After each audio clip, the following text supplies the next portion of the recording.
നമ്മൾ ബുക്ക് ചെയ്ത എയർബിഎൻബിയിൽ നമ്മൾ എത്തിയിട്ടുണ്ട്. റൂമിൽ പോവാൻ ലിഫ്റ്റ് കയറി മിറർ കണ്ടപ്പോൾ ഞാനൊരു മിറർ വീഡിയോ എടുക്കാൻ പോയതാണ്. ലിഫ്റ്റ് തുറന്നപ്പോൾ നമ്മൾ ചെറുതായിട്ടൊന്ന് ചമ്മിപ്പോയി. ഇതാണ് ഇനി 3 ദിവസത്തേക്കുള്ള നമ്മുടെ റൂം.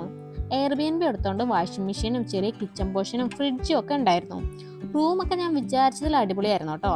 എനിക്ക് ഏറ്റവും ഇഷ്ടമായത് ഈ കാണുന്ന ലോങ് മിറർ ആയിരുന്നു. ഡ്രസ്സൊക്കെ ചെയ്ത് നല്ല ഔട്ട്ഫിറ്റ് ഒക്കെ ചെക്ക് ചെയ്യാൻ പറ്റിയ നല്ലൊരു എസ്തെറ്റിക് മിറർ. ഇതൊരെണ്ണം വീട്ടിലും വാങ്ങണം. പിന്നെ ഡ്രസ്സൊക്കെ മാറി നേരെ അടുത്തുള്ള ഒരു റെസ്റ്റോറൻറ്റിൽ ലഞ്ച് കഴിക്കാൻ പോയി.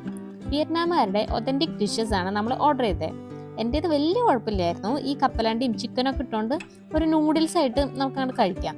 ചിക്കുവിൻ്റെ എനിക്ക് അത്ര ഇഷ്ടപ്പെട്ടില്ല. ഫ്രൈ ചെയ്ത പോർക്കിൻ്റെ പീസസ് ഒക്കെ കിട്ടിയതുകൊണ്ട് എനിക്കത് അത്ര ഓക്കെ ആയിട്ട് തോന്നിയില്ല. ഇവിടെ ഉള്ളവർ ഇതിൻ്റെയൊക്കെ കൂടെ കുറേ അധികം ഇലകളൊക്കെ ചേർത്താണ് ഇതൊക്കെ കഴിക്കണേ. ഒരു പ്ലേറ്റ് നിറച്ച് ഇലയും തണ്ടൊക്കെ കൊണ്ടുവച്ചപ്പോൾ 1-2 പീസ് കഴിച്ചതല്ലാണ്ട് കാര്യമായിട്ട് എനിക്കത്ര ഇഷ്ടമായില്ല.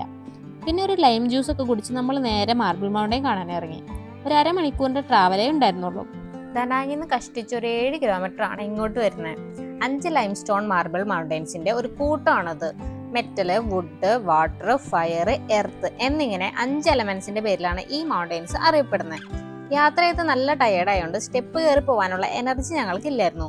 അതുകൊണ്ട് എലിവേറ്റർ വഴിയാണ് മുകളിലോട്ട് പോയത്. അതിന് എക്സ്ട്രാ പേ ആണ്. കയറാൻ മാത്രമല്ല ഇറങ്ങാനും വേറെ ടിക്കറ്റ് വേണം.